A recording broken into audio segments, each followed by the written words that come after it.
Hello student, स्वागत है आप सभी का आज के सेशन में। स्टार्ट करेंगे आज की खबरों को। बहुत छोटी छोटी सी खबरें हैं, बहुत ज़्यादा डिटेल में नहीं है, ठीक है। और इंटरनेशनल न्यूज़ आज ज़्यादा हैं, तो देशों के बारे में जानने को मिलेगा आज आपका कि कौन सा कंट्री है, कहाँ पे है ग्लोब में। देखिए, पहली न्यूज़ है आपकी, इंटरनेशनल न्यूज़ है। WHO के द्वारा हाल ही में मिस्र को, ठीक है, मिस्र इजिप्ट, इसे आधिकारिक तौर पर मलेरिया मुक्त प्रमाणित किया गया है। और इस साल यानी कि 2024 में मलेरिया मुक्त होने वाला मिस्र जो है आपका दूसरा कंट्री है, ठीक है। इससे पहले मिस्र इस साल काबो वर्दे कंट्री है। इसके बाद यह दर्जा हासिल करने वाला दुनिया का दूसरा देश बन गया है इस साल ये, ठीक है। तो याद रखिएगा बच्चे, इजिप्ट, ठीक है, इजिप्ट। अब यहाँ पे दो चीज़ें हैं पढ़ने के लिए, एक तो आपका मिस्र कौन सा देश है, कहाँ पे है, इसकी कैपिटल क्या है, और दूसरा जो है आपका मलेरिया क्या है ना, क्योंकि मलेरिया मुक्त घोषित किया गया है। तो पहले इजिप्ट के बारे में देखते हैं। इजिप्ट क्या है आपका? इजिप्ट का अगर आप लोग ध्यान से देखेंगे तो ये आपको ग्लोब पे बच्चे कहाँ पे मिलता है, यहाँ पे वो से बहुत बार हम इसे करंट अफेयर में पढ़ते हैं। तो इजिप्ट बच्चे आपका ये है नील नदी वाला देश है। और यहाँ पे इसके कंट्रोल में एक बहुत इंपॉर्टेंट चीज़ है, वो है आपका स्वेज नहर, है ना। इसके पड़ोसियों को देख लें, इसके पश्चिम में आपको लीबिया मिलेगा, दक्षिण में आपका सूडान है, पूरब में जो है आपका रेड सी है, लाल सागर है, उत्तर में जो है आपका भूमध्य सागर है, ठीक है। और ये जो है आपका लीबिया और सूडान का पड़ोसी है। काहिरा जो है इसकी कैपिटल है। उसके बाद में मलेरिया की अगर हम बात करें तो मलेरिया जो है ना, ये मच्छर के द्वारा काटे जाने पर इंसान में फैलता है। इसके लिए जो आपका रिस्पॉन्सिबल माइक्रो ऑर्गेनिज्म है वो है आपका प्लाज्मोडियम। याद रखिएगा इतना, ठीक है। होता तो मच्छर के काटने से है, लेकिन मच्छर के अंदर क्या चीज़ होती है, प्लाज्मोडियम होती है, जिसके कारण ये आपका फैलता है, ठीक है। इतना याद रखिएगा। बाकी अगर हम भारत की बात करें तो भारत में बच्चे मलेरिया को बचाने, मलेरिया से रोकने के लिए जो आपके बहुत सारे जो हैं आपके कार्यक्रम चलाए जाते हैं, ठीक है। और ये अधिकतर आपको कहाँ पे देखने को मिलेगा, जो आपकी मेडिटेरियन वाले, मतलब कि भूमध्य रेखा के आसपास वाले जो देश है, जहाँ पे आपका टेम्परेचर बहुत ज़्यादा रहता है, बारिश बहुत ज़्यादा होती है, बारिश होने के कारण जो आपका ह्यूमिडिटी भी होती है टेम्परेचर ज़्यादा होने के कारण, ठीक है। तो वहाँ पे मच्छरों की पैदावार बहुत ज़्यादा होती है, इसीलिए जो है आपका ये यहाँ पे होता है। मादा एनोफिलीज के काटने से जो है आपका मलेरिया होता है, ठीक है। इतना जो है आपको बेसिक याद रखना है, और इजिप्ट जो है आपको देश याद रखना है। अगली जो न्यूज़ जो बच्ची वो आपका एक कॉन्फ्रेंस है, इन्वायरमेंट में आपका बहुत पूछा जाता है, ठीक है। सबसे पहले देखिए आपका CBD का मतलब है जैविक विविधता पर कन्वेंशन। CBD का आपका 16वां सम्मेलन यानी कि COP16 आपका हुआ है।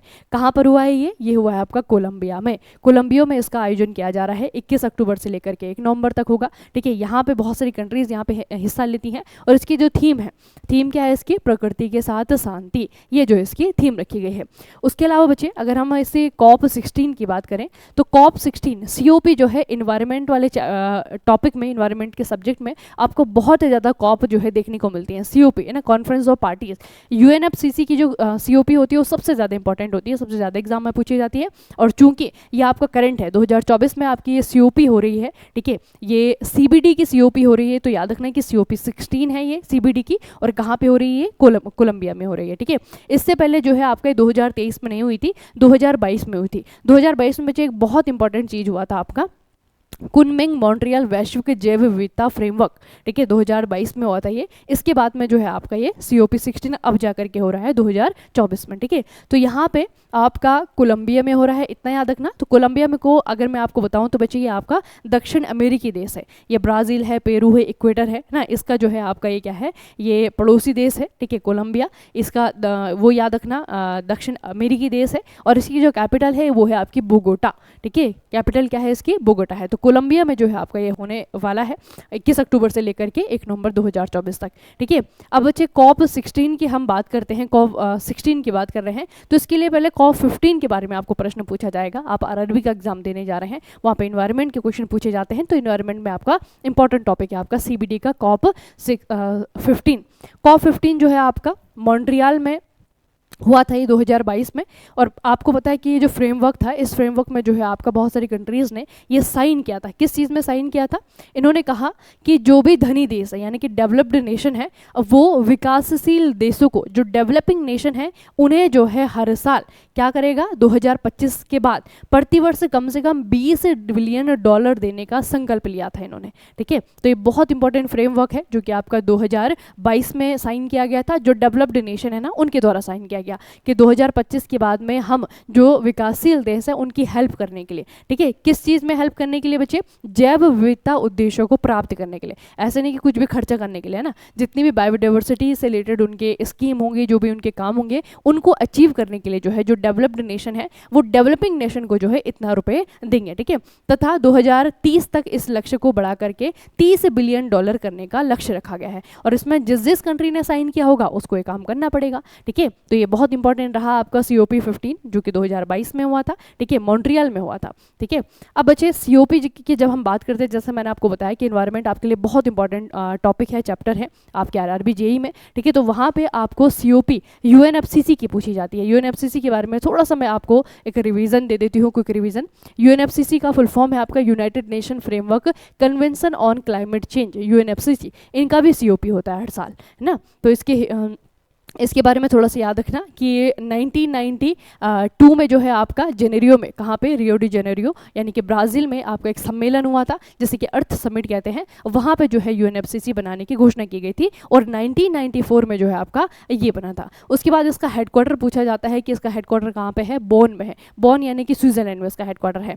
अब आता है 2 मीटिंग आपको याद रखनी है UNFCCC की, एक तो 2023 वाली याद रखनी है, एक आपको 2024 वाली याद रखनी है। 2023 में UNFCCC की जो मीटिंग थी वो आपकी दुबई में हुई थी, UAE में, और 2024 में मीटिंग कहाँ पे होगी आपके, नवंबर महीने में होगी, बाकू में होगी, अजरबैजान में होगी, ठीक है। तो COP28 याद रखना, COP29 याद रखना, लेकिन ये किसकी COP है, ये है आपकी UNFCCC की। जो ये COP है ये आपकी CBD की है, ठीक है। इतना जो है डिफरेंस देखिएगा बच्चे, क्योंकि COP का मतलब होता है कॉन्फ्रेंस ऑफ पार्टीज, और कॉन्फ्रेंस ऑफ पार्टीज जो है किसी ऑर्गेनाइजेशन की होती है। तो ये जो कॉन्फ्रेंस ऑफ पार्टीज हम पढ़ रहे हैं अभी COP16 वाला जो कोलंबिया में हो रही है वो CBD की है, और जो ये मैं आपको बता रही हूँ जो कि अजरबैजान में होगी ये जो है UNFCCC की है, ठीक है। इतना जो है डिफरेंस अपने माइंड में क्लियर रखिएगा। अगली न्यूज़ है आपकी एक स्टेट से रिलेटेड। असम के मुख्यमंत्री हेमंत बिस्वा शर्मा के द्वारा गुवाहाटी में मिशन वसुंधरा 3.0 का शुभारंभ किया गया। 3.0 का मतलब क्या होता है, जब किसी स्कीम के आगे ऐसा लिखा जाता है तो इसका मतलब है कि स्कीम पुरानी है ना। तो ये स्कीम बच्चे एक्चुअल में 2021 में लॉन्च की गई थी। और वसुंधरा स्कीम का उद्देश्य क्या है, यह है स्वदेशी लोगों को भूमि अधिकार प्रदान करना, ठीक है। जो भी असम में मूल निवासी हैं उन सभी लोगों को अपने लैंड राइट देना, लीगल लैंड राइट, ठीक है, उसको लेकर के जो है आपका वसुंधरा है। अच्छा, इसके तहत राज्य के लोगों के लाभ के लिए विभिन्न भूमि संबंधी सेवाओं को डिजिटल बनाने और मानचित्र प्रकाशित करने के लिए भी कदम उठाए जाएंगे, ठीक है। तो वसुंधरा स्कीम जो है आपका लैंड राइट से रिलेटेड है।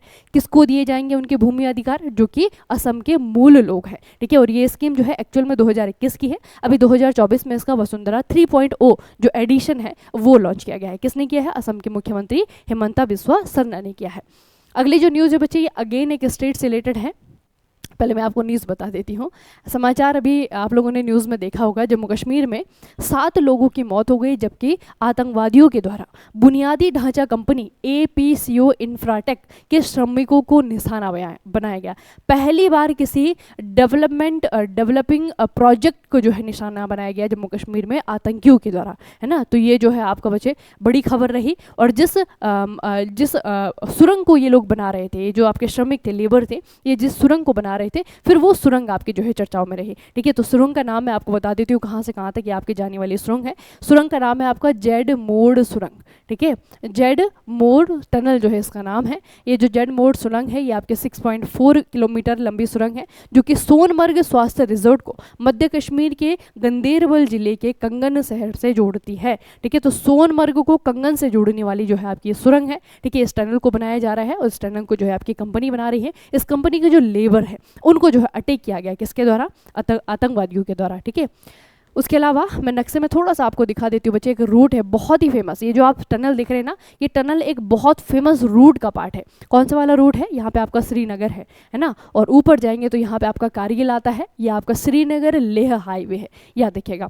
तो श्रीनगर को लेह से जोड़ने वाला जो हाईवे है उसमें बीच में आपका एक रास्ता पड़ता है यहाँ पे, जहाँ पर कि आपकी ये टनल है। ये आप देख रहे हैं बच्चे, ये कंगन है, ये आपका सोनमर्ग है। सोनमर्ग बहुत फेमस एरिया है ना, यहाँ पे जो है टूरिस्ट के लिए आपका ये बनाया जा रहा है। तो कंगन को सोनमर्ग से जोड़ने के लिए जो आपकी टनल बनाई जा रही है, इसका नाम है जड़मोर टनल। और इसी रास्ते में जो आपका श्रीनगर से लेह जाने वाली जो सड़क है ना, इसमें एक बहुत फेमस और टनल आती है जिसे हम क्या कहते हैं बच्चे, इसे हम जोजिला टनल कहते हैं। आप देख रहे हैं ना, ये आपका बालताल है, ठीक है, और यह आपका जो है मिनी मार्ग, इन दोनों को जोड़ने वाली जो आपकी सुरंग है ये आपकी जोजिला टनल है, ठीक है, और यहीं पे जो है आपका जोजिला पास भी है। तो ये प्रश्न भी जो है आपका आता है, इसलिए याद रखिएगा कि श्रीनगर से लेह जाने वाली जो रूट है उसी पे जो है आपका ये टनल बनने जा रहा है, और इसका नाम क्या है आपका, जड़मोर टनल है इसका नाम, ठीक है। और यहीं पे इसके कारण ये जो आतंकवादी हमला हुआ है उसके कारण ये आपका चर्चाओं में है। अगली न्यूज़ जो है आपके एक एशियन कंट्री से है।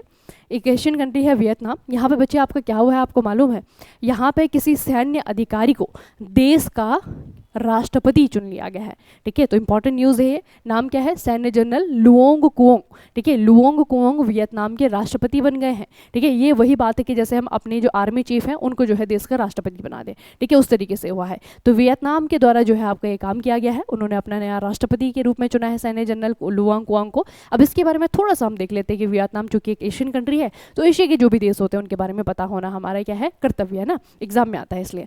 कैपिटल जो है इसकी हनोई है, करेंसी जो है इसका आपका वियतनामीज डोंग है, याद रखिएगा।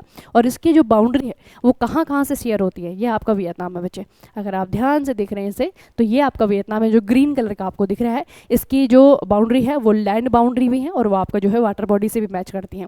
इधर की तरफ देखेंगे तो यहाँ पे आपका कंबोडिया है, ये आपका लाओस है, ठीक है, ऊपर की तरफ आपका चाइना है, और इधर की तरफ अगर आप लोग देखेंगे तो यहाँ पे जो आपका पैसिफिक ओशियन है, पैसिफिक ओशियन में भी जो है आपका साउथ चाइना सी से भी इसकी बाउंड्री शेयर होती है, ठीक है। और ये जो है आपका एक तरीके से बहुत ज़्यादा चर्चाओं में रहने वाला कंट्री है, क्योंकि वियतनाम को जो है आपका वो चाइना अपने कंट्रोल में मानता है, ठीक है। तो याद रखिएगा वियतनाम, इसकी कैपिटल हनोई है, करेंसी इसकी वियतनामीज डोंग है, और अब जो है इन्होंने एक सैन्य ऑफिसर को क्या किया है, अपना राष्ट्रपति बनाया है। नाम क्या है, लुओंग कुओंग, इतना याद रखना, लुओंग कुओंग। अब छोटी न्यूज़ है पहली, चक्रवाती तूफान दाना ने आज 24 अक्टूबर को उड़ीसा और पश्चिम बंगाल के तटों पर पूरी और सागर द्वीप के बीच 100 से लेकर के 120 किलोमीटर पर घंटे की रफ्तार से पहुंचने की उम्मीद है। और जो दाना नाम दिया गया इस चक्रवाती तूफान को, वो किसने दिया है, वो दिया है कतर ने, ठीक है। तो बच्चे एक जो है आपका ये तूफान आने वाला है, और ये तूफान जिस जगह पे आ रहा है वो आपका उड़ीसा और पश्चिम बंगाल का है। पश्चिम बंगाल का ही आप अगर एक्सटेंडेड फॉर्म देखेंगे ना तो यहाँ पे आपका आइलैंड है, ये दिख रहा है आपको, ये है सागर आइलैंड, ठीक है। और ये सागर आइलैंड कब बनता है, जब हुगली नदी जो है बे ऑफ बंगाल में गिर रही होती है, ठीक है। हुगली नदी जब बच्चे आपकी बंगाल की खाड़ी में गिर रही होती है तो उसके बीच में जो है आपके छोटे छोटे डेल्टा बनते हैं, और इन्हीं में जो है आपका एक बड़ा डेल्टा बनता है जिसका नाम है सागर आइलैंड, ठीक है। तो इसकी लोकेशन आपको पूछी जा सकती है, सागर आइलैंड कहाँ पे है, ठीक है। यहाँ पे जो है आपका एक हिट करने वाला है तूफान, तूफान का नाम है दाना, और दाना तूफान जो है किसने नाम रखा है, कतर के द्वारा रखा गया है। अगली जो न्यूज़ है ये भी कुछ ऐसे ही न्यूज़ है, एक नदी का नाम आपको याद रखना है, नदी का नाम है आपका कल्लई नदी। कल्लई नदी को पुनरुद्धार किया जाना है, किसके द्वारा, केरल की सरकार के द्वारा। तो केरल की सरकार करेगी, इसका मतलब ये नदी कहाँ पे है, आपकी केरल में। बस इतना याद रखिएगा कि कल्लई नदी जो है आपकी केरल में है, और आपको पता है कि इस नदी के किनारे एक बहुत फेमस सिटी है, ठीक है। केरला में एक जगह है, हम लोगों ने बहुत बार पढ़ा है, ये है आपका कोझिकोड, ठीक है। तो कोझिकोड कौन से नदी के तट पे है, ये आपका कल्लई नदी के तट पे है, और कल्लई नदी जो है आपका अपनी विलुप्ति की कगार पे है, जिसे पुनर्जीवित करने के लिए केरला गवर्नमेंट अब कदम उठा रही है, ठीक है। तो इतना याद रखना है आपको कि कल्लई नदी जो है आपका केरला में है, और इसके तट पे आपका कोझिकोड नाम का शहर है। अगला है सागर कवच। भारतीय तटरक्षक बल के द्वारा सागर कवच अभ्यास 2024 का दूसरा संस्करण 16-17 अक्टूबर को किया गया, और कहाँ पे हुआ ये, गुजरात में, और केंद्र शासित प्रदेश दमन और दीव यहाँ पे हुआ ये, ठीक है। तो बेसिकली जब हम इस तरीके के प्रश्न पढ़ते हैं, जबकि आपका एक सिंगल मिलिट्री है और उसके द्वारा जो है इस तरीके से कोई अभ्यास किया जा रहा है, तो वहाँ पे एक ही प्रश्न बनता है। तो नाम आपको याद रखना है, नाम आप याद रखिएगा, सागर कवच नाम है, और कहाँ पे हुआ ये गुजरात और दमन और दीव के तट पे हुआ। बस इतना जो है आपको ख्याल रखना है। अगला है बच्चे आपका ये सुप्रीम कोर्ट का एक निर्देश आया है, जिस निर्देश में जो पुरानी चीज़ थी उसे बदला गया है। देखिए क्या बदला है, सुप्रीम कोर्ट ने न्यायमूर्ति जयंत नाथ को सेवानिवृत्ति की आयु के बाद भी DERC के अध्यक्ष के पद पर बने रहने की अनुमति दे दी है, ठीक है। और ये DERC क्या होता है, ये है आपका दिल्ली विद्युत विनियामक आयोग, ठीक है। तो DERC के बच्चे जो आपके अध्यक्ष होते हैं ना, अभी तक सुप्रीम कोर्ट की अगर इसमें अगर हम नियम के अकॉर्डिंग बात करें तो नियम के अकॉर्डिंग तो जो आपके न्यायमूर्ति जयंत नाथ थे इनकी उम्र हो चुकी थी, लेकिन सुप्रीम कोर्ट के एक आदेश के बाद में इन्हें जो है सेवानिवृत्ति की उम्र के बाद भी जो है यहाँ पे आपका जारी रखने का आदेश दिया गया सुप्रीम कोर्ट ने, ठीक है। तो इसके कारण थोड़े से आपके चर्चाओं में है। DRC का मतलब होता है दिल्ली विद्युत विनियामक आयोग, ठीक है, इतना थोड़ा सा ख्याल रखिएगा। चलिए, तो ये जो आज का आपका सेशन है वो यहीं पे समाप्त होता है। छोटी छोटी खबरें जब होती हैं तो आपके लिए समय बच जाता है बाकी चीज़ें पढ़ने के लिए, ठीक है। और रेगुलर बेसिस पे जो है पढ़ते रहिए, क्योंकि RRB JEE जो है आपका सामने है। ऐसा होगा कि नवंबर महीने का करंट अफेयर हो सकता है कि आपका स्किप हो जाए, लेकिन अक्टूबर तक जो है आपको पढ़ना पड़ेगा बच्चे, ठीक है। अक्टूबर तक आपको करंट अफेयर पढ़ना पड़ेगा। जो लेटेस्ट चीज़ें होंगी वो भी आपकी पूछी जाती हैं कई बार, ठीक है, लेकिन कितनी पुरानी वो फिर नवंबर की नहीं पूछेगा आपको, अक्टूबर से ही पूछेगा, है ना। तो आप चाहें तो नवंबर के बाद में जो है आप छोड़ दें, उसके बाद में जो है रिवीजन करना स्टार्ट कर दें, लेकिन अक्टूबर तक तो वो आपको पूछ सकता है। चलिए फिर आज के सेशन को यहीं पे समाप्त करते हैं, मिलेंगे कल के सेशन में। तब तक के लिए पढ़ते रहिए, बढ़ते रहिए, अपना खूब सारा ख्याल रखिएगा। आप सभी का बहुत बहुत धन्यवाद।